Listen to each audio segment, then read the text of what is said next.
Dishonored is a first-person action game where you play the role of a supernatural assassin.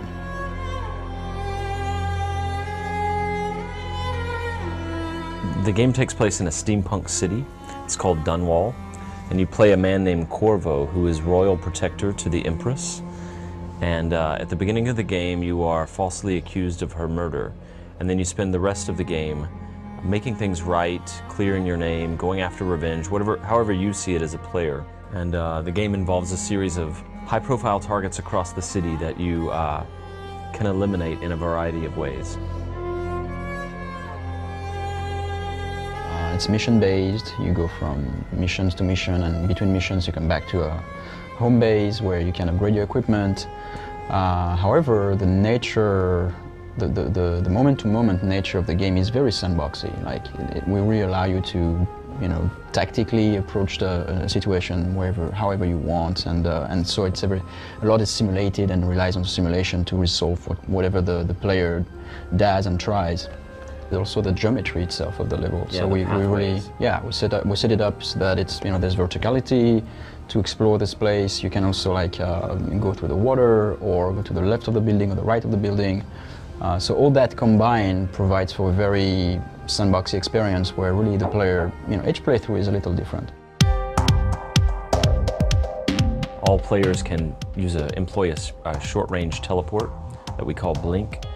Players can stop time, bullets hang in the air if you do that at the right moment.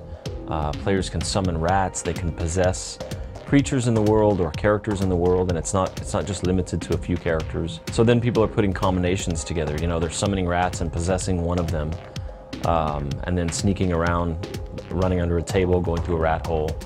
They're doing things like jumping off of a 4-story building, a fall that would have killed them, but on the way down they see a guard on patrol and they possess the guard, and it's a corporeal possession, so they go into the guard and then walk past the guard checkpoint where the other guards are. And it's just a wide range of powers. One thing you could say about Dishonored is that you can approach any situation like full-on combat, or you can sneak. You can be behind a pillar and lean out around it, with your body hidden so no one sees you, so that you can see what's in the next room. You can peek through keyholes. There's very much an eavesdropping component to the game, where you listen, you can pick up clues. It changes your goals based on what you've overheard. You can murder everyone in the map, or the characters in the map won't even know you're there. You could go one extreme or the other, or some combination of the two. Obviously, a lot of players are just going to try the most direct path at first. Yeah. They want to feel powerful. Yeah, they want to feel powerful. So they will just try and some of them are going to be like the Thief fans will want to sneak in shadows and see how well we support that. But most people are going to be very direct. And as long as they have fun, then it's a win for us. Chaos stuff it's kind of a weird directorial call, but we wanted to kind of go in the opposite direction. So we just pushed all of that down. We're tracking behind the scene. Yeah, we're tracking how many people you've killed, and when you've done a little thing that is considered, very destabilizing versus lower chaos, basically. And we branch here and there with the fiction, and we branch the end games. And there are places where there would have been a pocket of survivors in the middle of this plague, but instead there are a pocket of weepers, meaning people that are in late stage infection with blood from the eyes, and they're kind of crazed. But it's a more subtle thing, and we don't think most players are going to pay attention. Because we have all these mobility options like teleportation and climbing and slide and all these other little mobility features. When you combine the range of combat all the way to ghost-like stealth with the mobility in between, and all of the powers that we've got, the very analog AI and the gadgets and powers and upgrades, it feels like you've told your own little path. There's not just one way through a mission, right? It's not a linear path. Sometimes players will find their own way to do things that we did not know. And so, for example, we have one power which is Blink, this kind of teleportation. And we have another power which is the double jump.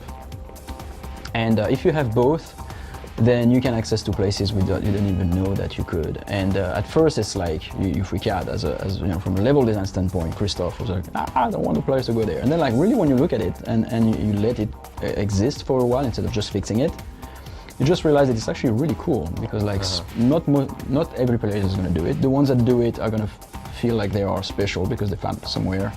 But the first time we saw that, like a guy was on one rooftop looking out over a street and a big courtyard with a watchtower that was like moving around. The watchtower is a very powerful enemy in our game. And the idea here is like you might have to get down to the balcony, go down to the street, cross the street, go up into another building, get on the roof there and head toward the watchtower, down toward the courtyard. And instead, the guy just sprinted off the roof, leapt as far as he could, and in midair blinked the rest of the distance to the other roof on the other side of the courtyard, crossing like 60 meters, and we were just cool. like, wow. Yeah, you know? well done. You know, Yeah. it's awesome.